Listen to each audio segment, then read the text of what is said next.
Hi, today I'm going to show you how you can add credit card or debit card in your Amazon account. So from Amazon web here, you want to go to your account section up here.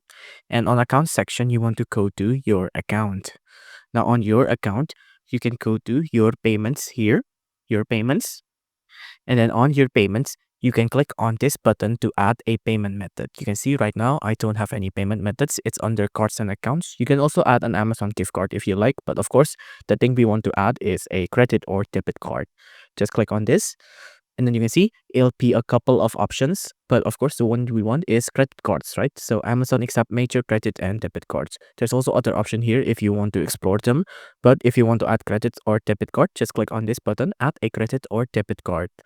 Now, you'll just have to fill out your credit card details here, your card number, your expiration, the CVV, and the name on the card, and then just click on Add to continue. If you like this video, please consider liking and subscribing.